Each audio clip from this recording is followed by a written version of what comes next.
The morning began like every other inside the wire. A thin Pacific breeze drifted across the compound, carrying the scent of dust, salt, and quiet exhaustion. The war was still raging somewhere beyond the horizon, but here in this small American POW camp, time moved with the slow ache of waiting. Noriko did not expect anything to change that day. She kept her head down, hands steady, doing the labor assigned to prisoners, simple tasks meant to keep them occupied and calm. Her steps were small, practiced, almost silent. A woman taught all her life to obey did not need much space to exist. But then the accident happened. A slip. A sharp cry. A body hitting the ground. She felt the sting first, warm blood running down her leg. Then came the fear. Not of the wound, but of the men who would undoubtedly approach. Men her homeland had taught her to fear more than death. When she looked up, she saw him, an American soldier sprinting toward her. A tall figure shadowed by the sun, boots hammering the dirt, breath tight with urgency. She froze where she sat, trembling so hard she could feel her heartbeat echo in her fingertips. He knelt in front of her without a word. His hands moved fast, decisive. She tried to crawl back, but the pain chained her to the ground. Then she heard it. A loud, ripping sound. The unmistakable tear of fabric.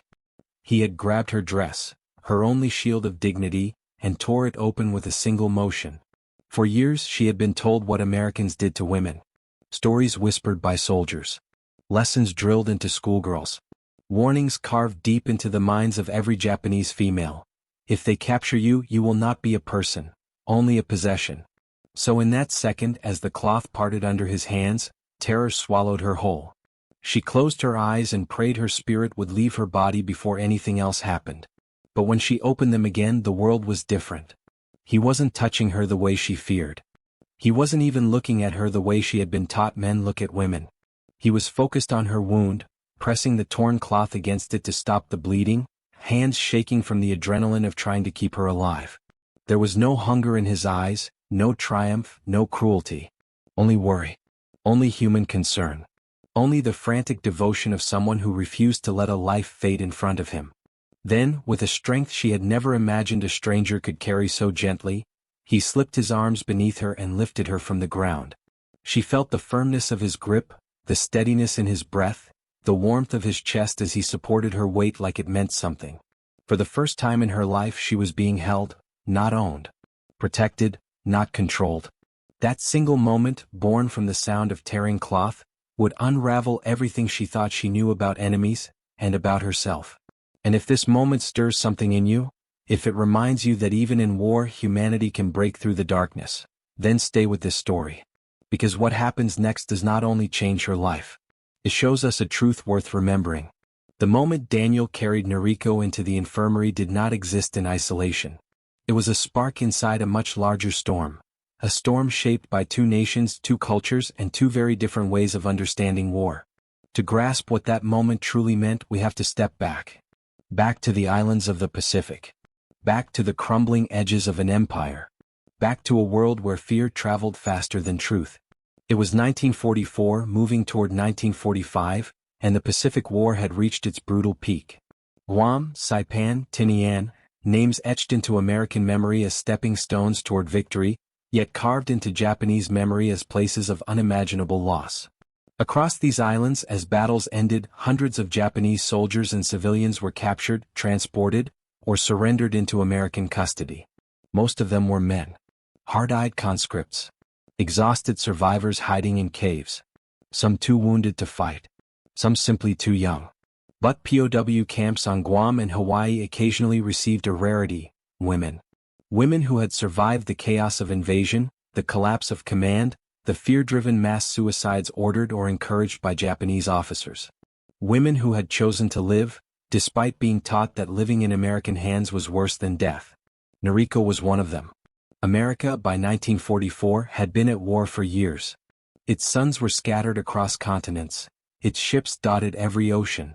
Factories roared day and night. Families waited at kitchen tables praying for letters. The nation was tired in its bones, but it refused to forget its humanity. POW camps operated under Geneva rules. Red Cross inspectors walked the grounds. Rations were simple but steady. Medical care, especially compared to what Japan offered its own captives, was astonishingly humane. To Americans, this was an expression of national character. To Japanese prisoners, it was almost unimaginable. And to understand why, we need to step inside Noriko's mind, into the world she came from. Japan in the 1930s and 1940s was a place where obedience was not a virtue but a requirement. A woman's worth was measured in silence, in service, in sacrifice. Girls were taught to endure, to hide their suffering, to serve the needs of men and the goals of the nation. But they were taught something else too. They were taught that Americans were monsters. The propaganda was relentless. Leaflets, films, school lessons. Everywhere the same message: if captured you will be violated. If captured you will be humiliated. If captured you will prefer death. In Saipan, entire families leapt from cliffs rather than face American soldiers. Mothers carried children in their arms and jumped into the sea. Fear had become the homeland's cruelest export. Noriko grew up surrounded by those beliefs. Shaped by them. Caged by them. So when Daniel tore her dress, every ghost of fear came rushing back at once. Not because of him, but because every lesson she had ever been taught told her she had reached the end of her dignity. Yet the camp around her was built on a very different philosophy. American war doctrine demanded strength, but American culture expected something more: mercy. Even in war, America kept a place for mercy. Even in chaos, it made room for decency. POW camps weren't perfect. Nothing in war ever is. But compared to the brutality seen across much of Asia, the American approach was almost revolutionary. Officers reminded guards that prisoners were not trophies. Chaplains spoke of the moral cost of cruelty. Doctors treated wounds without asking which side they belonged to. In small ways, quiet ways, humanity continued to breathe inside the wire. And that is the world Noriko found herself in. A world where the nation she had been told to fear the most was the nation that saved her. A world where an American soldier knelt in the dirt and gave everything he had to keep a stranger alive. A world where the tearing of a dress was not an act of domination, but the beginning of healing. This was the backdrop of their story. A collision of cultures, myths, and truths. A meeting point between propaganda and reality, between fear and compassion. And it is in this fragile space between two worlds that the next chapter of their lives would begin. Noriko did not speak during the hours after Daniel carried her into the infirmary. She sat with her knees drawn close, eyes lowered, hands folded as if waiting for permission to exist. To the medical staff she looked calm. To Daniel, who kept hovering near the doorway, she looked like someone who had forgotten how to breathe. But to understand her silence, we have to understand the world that shaped her. Noriko had been born in the early years of the Showa era, when Japan was rapidly modernizing yet clinging tightly to its oldest chains. She came from a small coastal town, one of those places where the sea defined everything, including what girls could dream about. Her father worked at a fishing cooperative, her mother wove fabric at home. Noriko followed the path laid before her. School until age 14. Factory work after that. Marriage eventually if her parents approved. In the textile mill where she worked, the air was thick with cotton dust and the expectations of obedience. Supervisors barked orders. Girls bowed. No one questioned anything, not the hours, not the exhaustion, not the propaganda posters that hung above the factory floor promising a glorious future built on sacrifice. Japan was changing, but only in the ways that benefited men. Women remained unasked, unheard, unseen. Noriko carried those lessons into adulthood. She had survived bombings, hunger, and eventually capture. But more than anything, she had survived a homeland that never asked what she feared. She had survived a homeland that never asked what she feared. That sentence could have followed her like a shadow. And so her silence in the infirmary was not mystery, it was habit. It was reflex. It was armor. The war had not taught her to be silent. Her entire life had.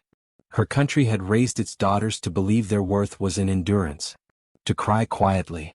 To obey without being asked. To swallow their terror and present only calm. Her silence had been trained, not chosen. That was the truth Daniel would slowly uncover. Because behind Noriko's stillness lay injuries far older than the shrapnel wound on her leg.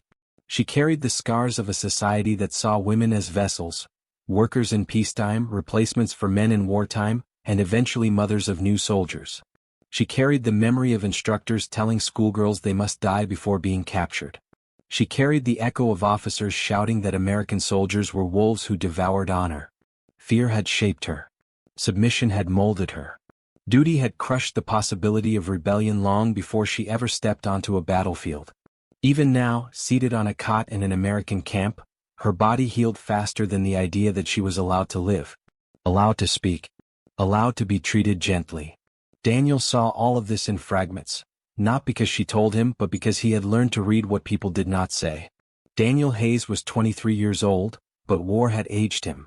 He was a medic because he had asked to be one. Because he couldn't stand the idea of taking a life when he knew he could save one instead. Back home in Ohio, he had been the kind of boy who patched up neighborhood kids after they scraped their knees.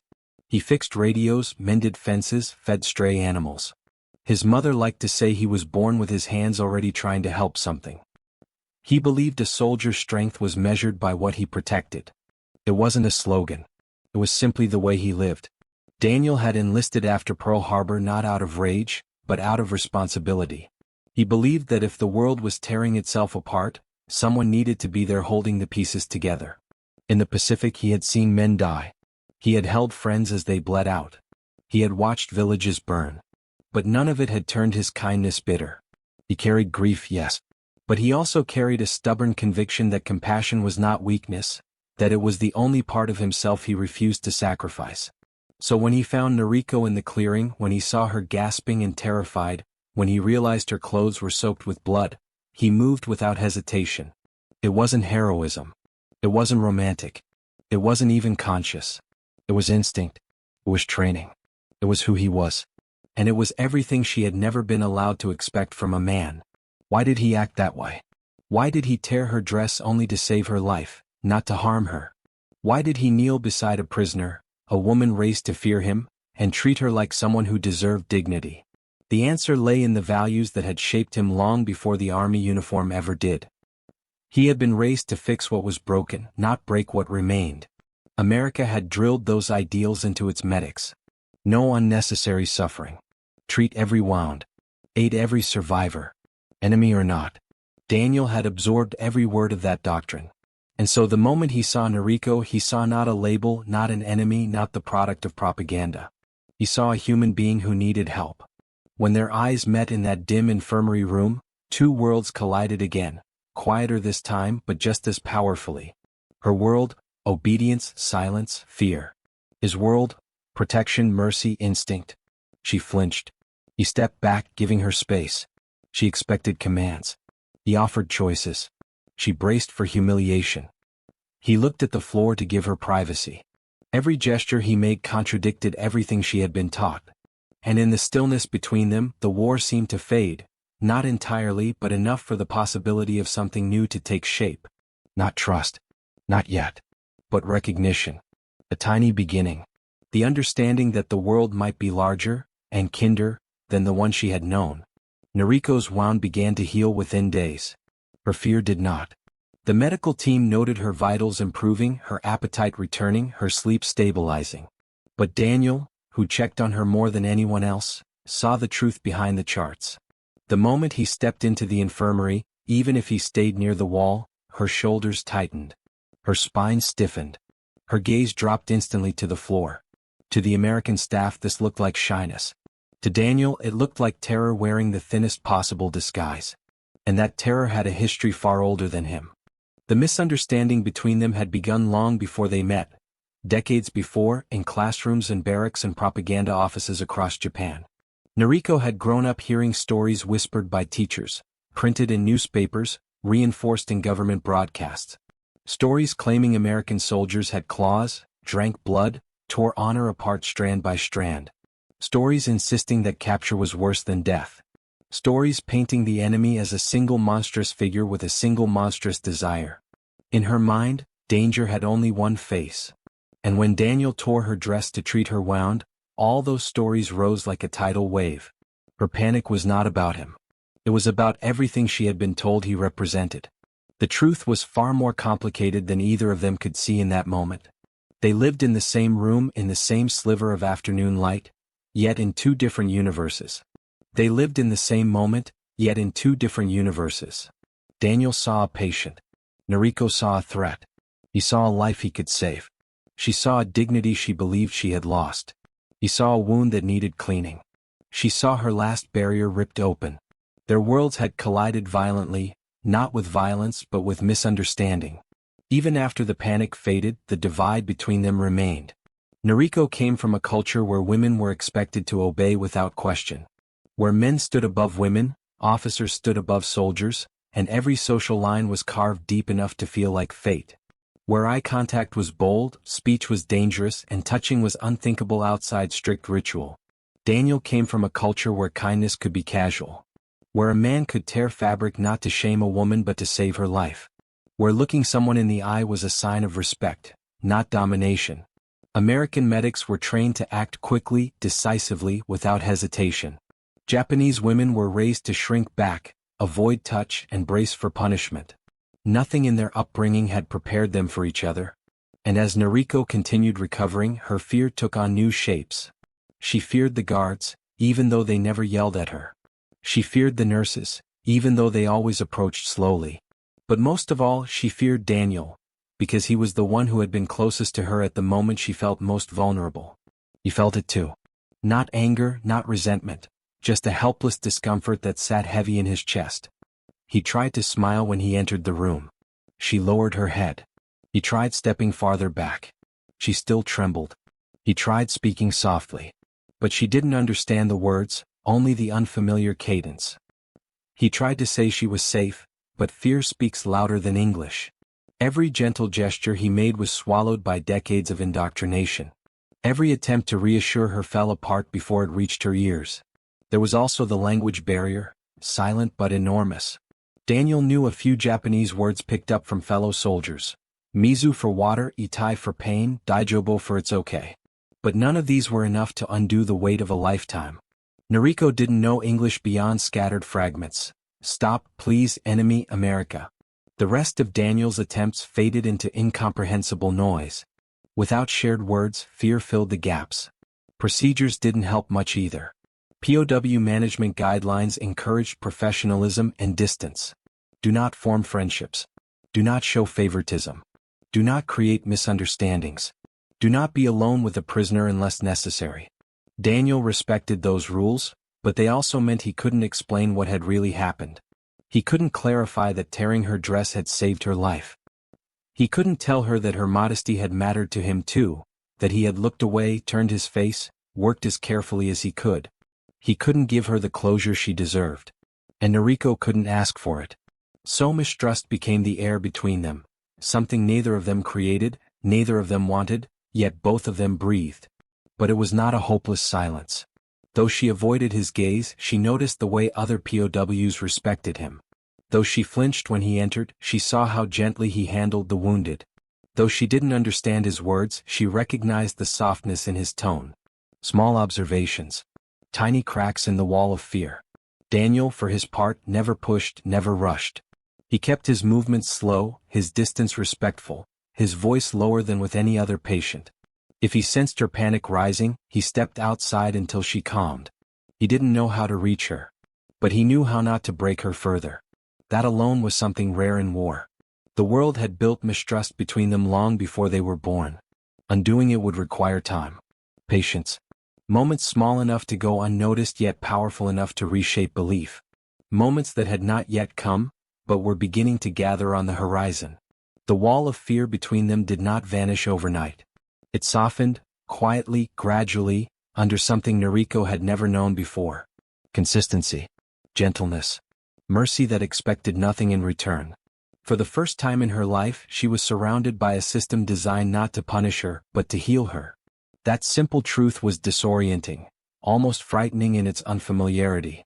American medical practice inside POW camps followed strict protocols.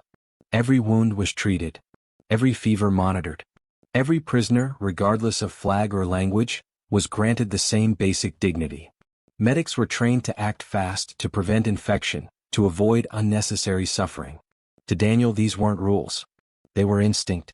To him, she wasn't an enemy, she was a life. He cleaned wounds without hesitation. He checked temperatures with the same patience he used for his own men. He spoke softly to prisoners who couldn't understand a single word. He brought fresh water before anyone asked. None of this was exceptional by American standards. But to Noriko, raised in a nation that believed captors were demons, every small kindness felt impossible. And yet here it was. Daily. Steady. Undeniable. In the eyes of the other soldiers, Daniel became something of an unofficial symbol of quiet goodness. He never bragged. He never explained himself. He simply did what he believed was right. When a group of newly arrived POWs came in dehydrated and half-conscious, Daniel knelt beside each one, lifting canteens to their lips and murmuring encouragement. When an elderly Japanese cook developed a severe fever, Daniel stayed past his shift, wiping the man's forehead until dawn.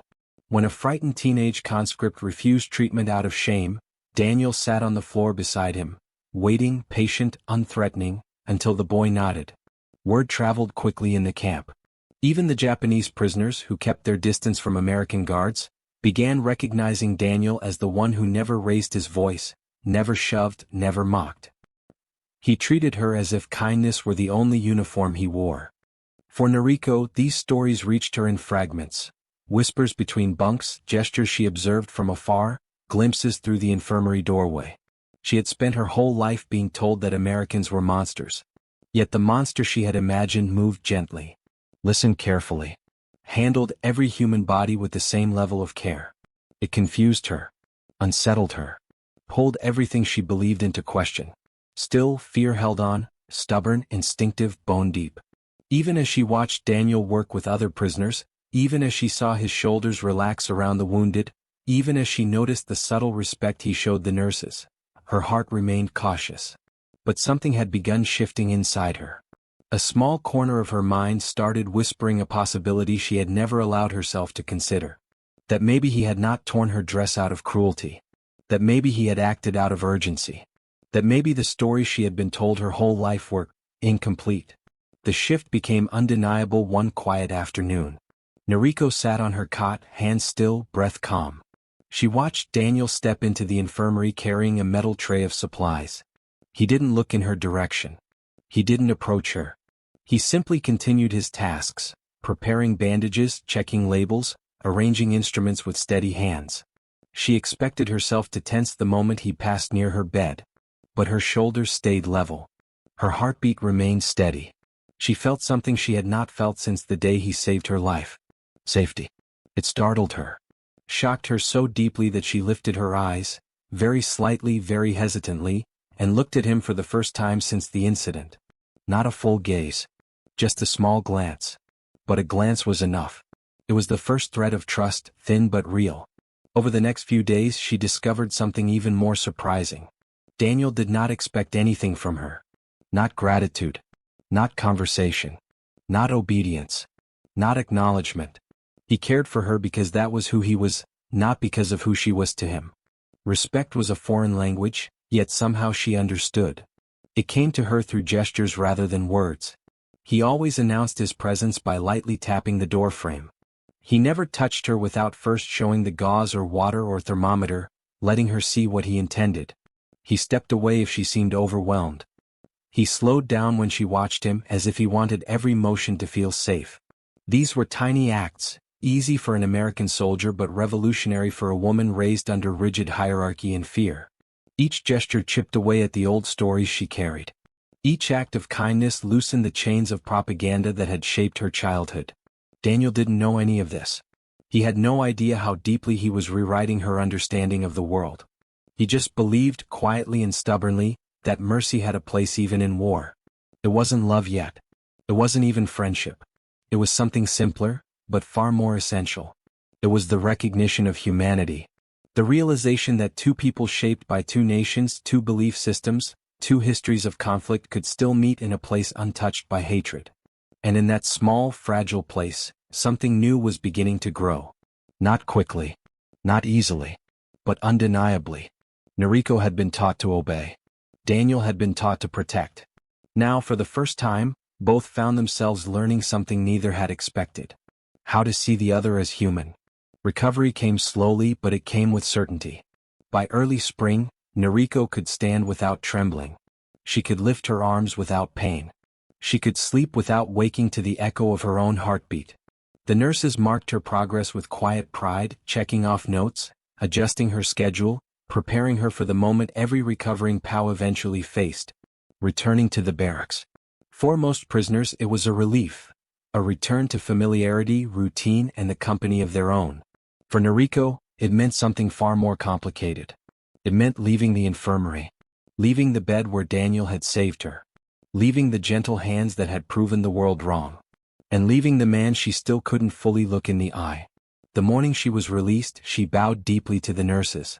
She whispered soft words of gratitude in Japanese, words they didn't understand but felt through her tone. Then she stepped outside, sunlight washing across her face for the first time in weeks.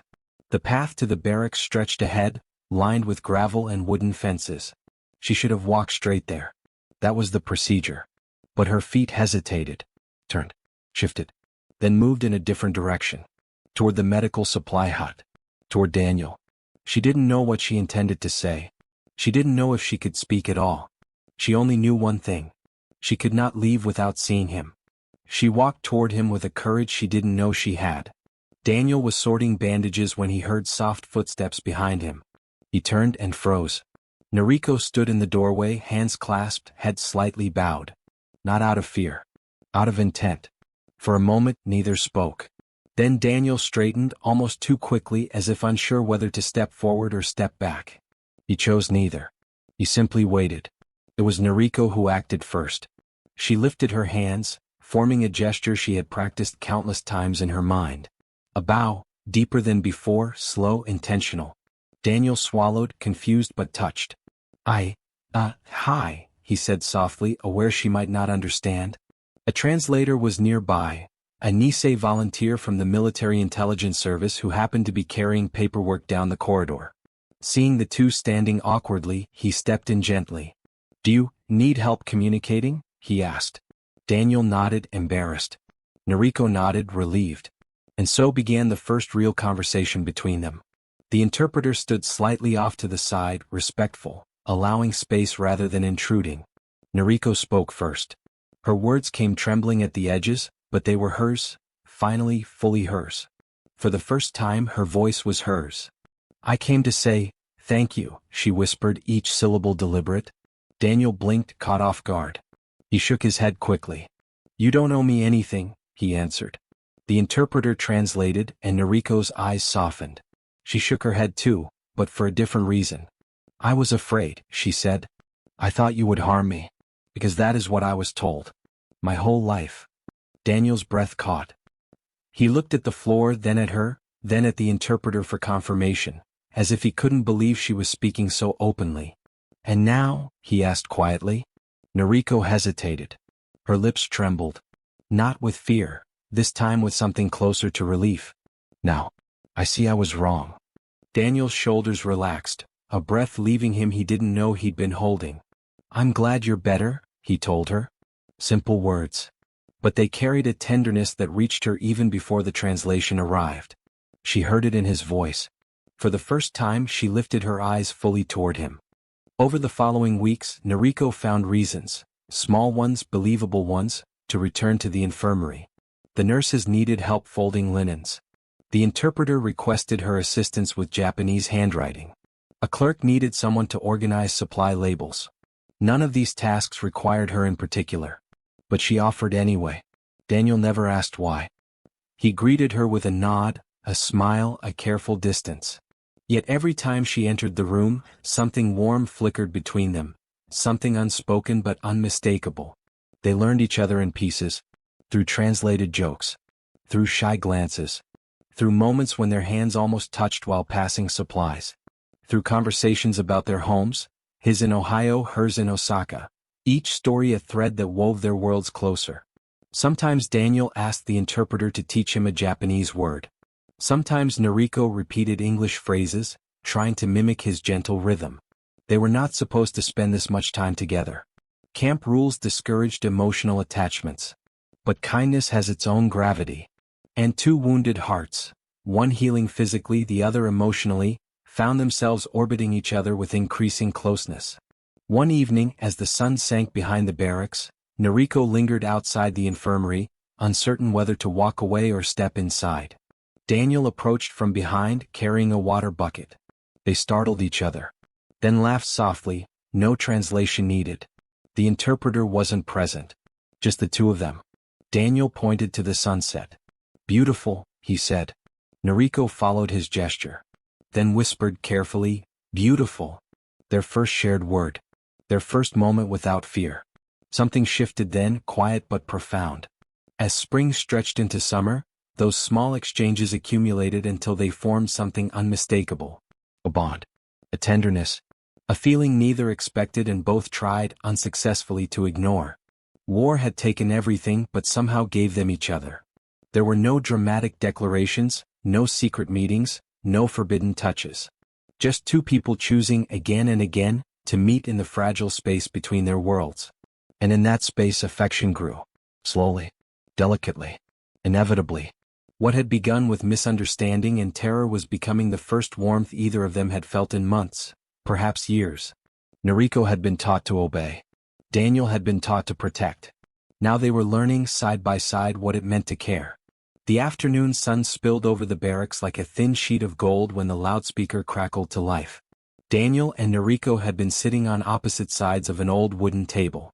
He was telling her about sunsets in Ohio, and she was listening as if every detail were a piece of a world she never thought she'd be allowed to see. Then the broadcast changed. A different voice.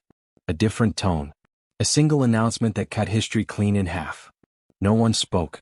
Even the wind felt cautious, brushing past as if it had finally been given permission to move again. That night, the entire camp shifted into something unrecognizable. Japanese POWs, who had lived in a silence heavy as iron, began whispering, breathless, disbelieving. American officers paced the grounds with faces caught between relief and vigilance. And then came the moment everyone felt together. The world exhaled as if holding its breath for 6 long years. The war was over. No more alarms, no more counting days by explosions or casualties. But when the guns finally fell silent, a different fear surfaced, born from uncertainty about what life meant now. In a dim corner of the storage hut, Noriko watched other women pack their few belongings with trembling hands. Some cried. Some prayed. Some smiled at the thought of returning to a homeland that had become both memory and myth. Noriko felt none of that. Her heart stayed still, quiet, heavy, but certain of one thing. The trajectory of her life had changed the moment Daniel touched her wound and said, "You're safe." 3 days later, the repatriation lists were posted. Japan had officially surrendered. Returning citizens was now a priority. That morning, a lieutenant stood in front of the barracks and read out each name. When he called Noriko, she tightened her fists as if the sound belonged to another woman. She was sent to a small office where an American officer and a Japanese interpreter explained the repatriation process, the travel documents, the medical checks, the ship she would board. She nodded and nodded and nodded again. But nothing inside her moved. Home was calling, but so was a different kind of future. Outside, Daniel stood in the yard after finishing his shift. When he saw her emerge from the building, he didn't need anyone to explain. One look was enough. They didn't speak, but everything was said. The night before the repatriation ship was scheduled to leave, Noriko walked to the administration building. She paused in front of the door, paralyzed by years of conditioning, decades of Showa-era obedience whispering that women didn't make choices, choices were made for them.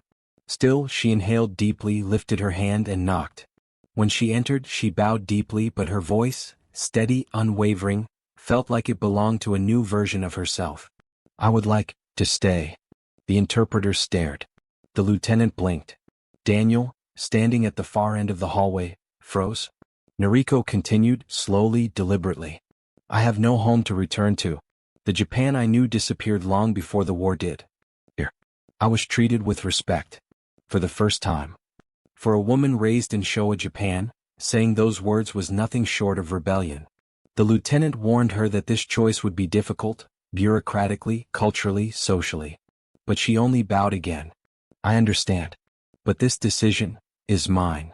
For once, the choice belonged to her alone. Daniel approached quietly, cautious, as if afraid that one wrong step would shatter the moment. When she turned toward him, the entire corridor seemed to fall silent. He didn't hug her. Didn't reach out. Didn't speak. He simply bowed, deeply, sincerely, offering her the respect she had been denied all her life. And in that bow Noriko found her answer. When the repatriation ship left the harbor the next morning, she wasn't on it. Instead, she stood on American soil, land that had once been the enemy's, but now felt like the first place she had ever been allowed to exist as herself. The war had ended, but what remained wasn't destruction. It was humanity. A new chapter waited for them, one without gunfire, without orders, without fear. Just two people trying to understand each other in a world learning how to rebuild. The war was over, but the story of Daniel and Noriko was just beginning. After months of careful planning and paperwork, they were married under the provisions of the War Brides Act of 1945, one of the first Japanese-American couples officially recognized by law in the aftermath of the Pacific War. The ceremony was quiet, intimate, held in a small chapel on American soil. Friends from the camp, soldiers who had witnessed their journey, and a few local neighbors filled the room. They built a home where mercy was the foundation, a home that reflected the lessons learned in the quiet corners of the infirmary and the moments of trust forged in the shadow of fear. Noriko adjusted to life in America with cautious optimism. Every day was a negotiation between the culture she had been taught to obey and the freedom she was beginning to claim. She learned English more fluently, practiced American manners, and discovered the rhythm of a society that allowed her choices. Daniel guided her gently, never imposing, always encouraging. Together they navigated grocery aisles, local schools and Sunday services, careful to respect both her heritage and the new world she had entered. In their home, old wounds became new lessons. The quiet patience that had healed her at the camp now became a guide for how they spoke to one another, how they disciplined themselves, and how they nurtured the new life they were building. Neighbors were curious at first, some hesitant, others intrigued.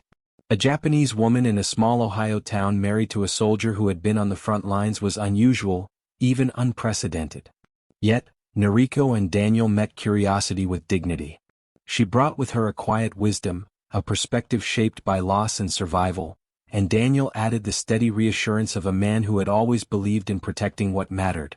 Together, they created a household where compassion was not just a principle but a practice. They hosted small gatherings, shared meals with those who had been friendly in the camp, and occasionally wrote letters to former POWs, bridging gaps across oceans and history. Through these acts, they honored the humanity that had saved them both.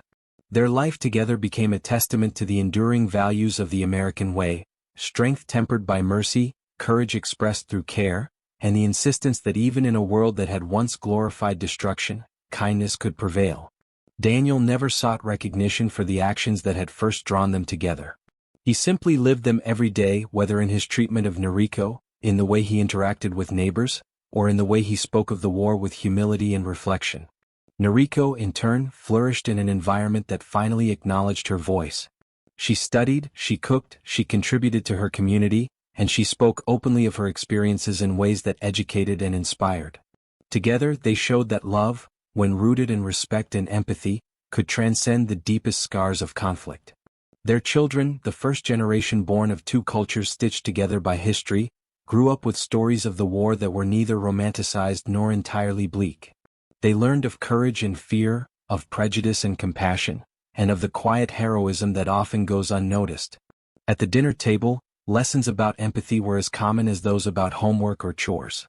Their home became a sanctuary, a place where the horrors of the past were acknowledged but never allowed to dictate the future. Every choice they made was informed by what they had witnessed, how a simple act of care could redefine a life, how humanity could be offered even when the world seemed at its darkest. Kindness had carried her farther than fear ever could. Noriko often reflected on that, thinking back to the moment in the infirmary when Daniel had torn her dress not to harm her, but to save her. That single gesture had rewritten the narrative of her life. It had taught her that courage was not only found in battlefields but in the commitment to treat others with dignity. And in the years that followed, that lesson shaped everything: how she raised her children, how she treated her neighbors, and how she looked at the world with both awareness and hope. The legacy of their union extended beyond their immediate household. Friends and extended family watched and, over time, accepted the merging of two very different cultures. Letters from Japan arrived occasionally, and Daniel encouraged Noriko to respond, bridging the gap between her old life and the new one she had chosen. Their story became a quiet inspiration, a living proof that empathy could survive war and blossom in peace. War had taken everything, yet it had also given them something rare. Each other, a chance to redefine life and love on their own terms. In their home, every act carried weight. A meal prepared together was more than sustenance. It was a ritual of partnership. A shared laugh over language mistakes was a declaration of connection. Even silence was meaningful, a space where both could reflect, remember, and rest in the knowledge that they were safe with one another. They lived fully in that awareness, never forgetting that their bond had been forged in fear, healed through compassion, and solidified by choice. The world outside was changing, post-war America shifting in ways both hopeful and challenging, yet within their walls there was stability, respect, and enduring love. As decades passed, Noriko and Daniel's story became legend in their own circles. Not the loud, celebrated legend of generals and battles, but the quieter one woven from the fabric of everyday life. A testament to the human capacity for empathy, to the courage it takes to trust, and to the quiet power of respect and mercy. Their children grew up knowing that the world could be both cruel and kind, and that the kind acts they offered to others mattered infinitely. And so, the legacy of that moment in the infirmary, the tear of a dress, the lift of a body, the courage to save and to forgive, lived on in the small but profound ways that life and love endure after war. They had survived fear and hatred, distance and loss.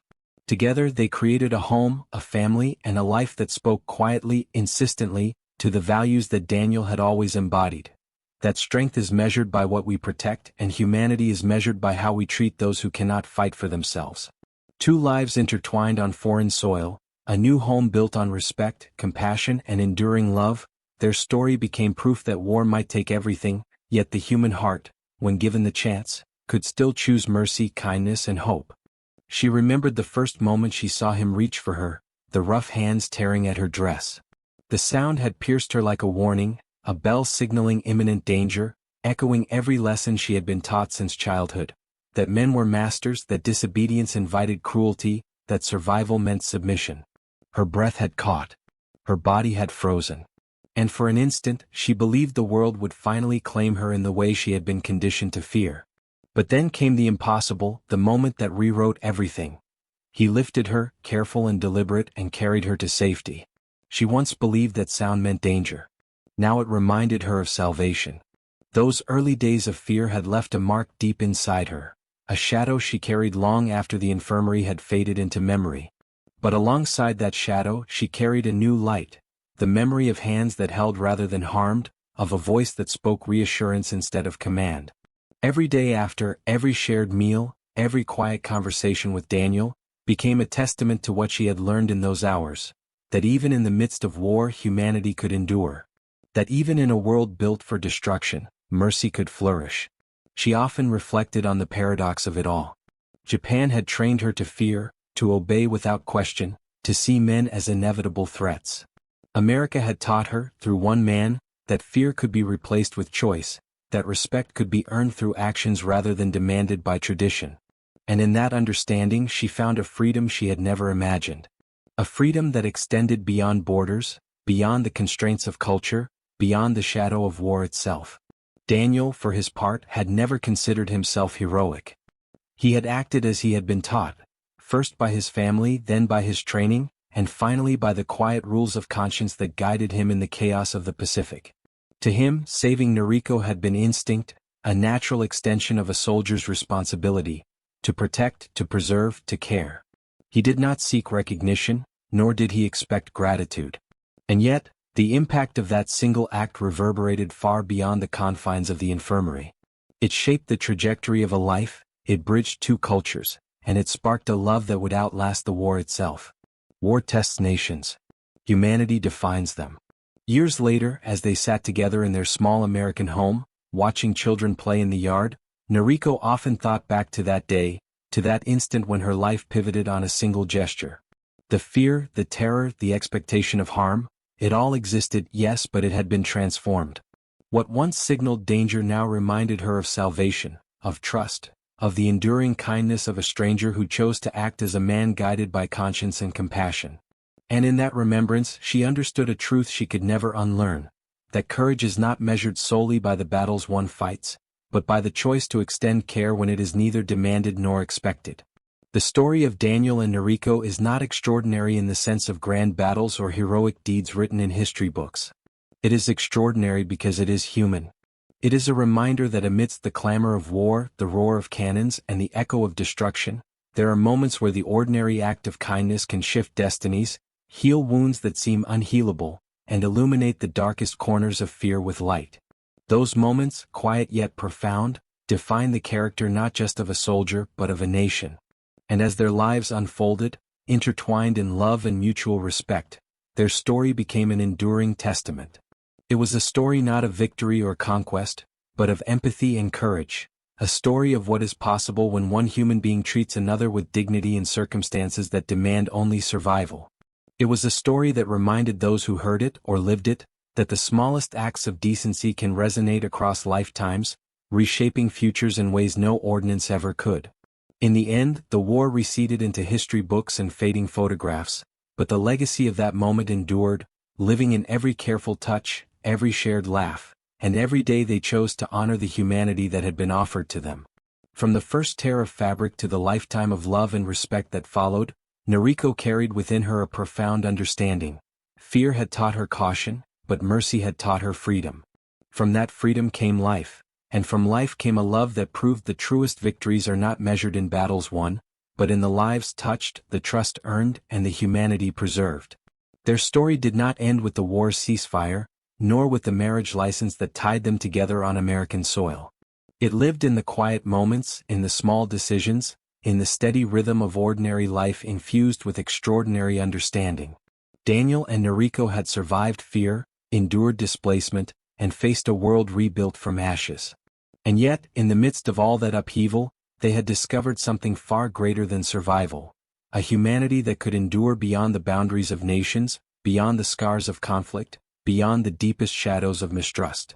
Their love began in the ruins of war, but it grew in the soil of mercy.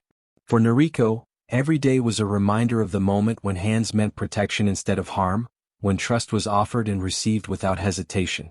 For Daniel, it was a quiet affirmation of the values he had carried through combat, that strength is measured by what one protects, and character is revealed in the way one treats those who cannot defend themselves.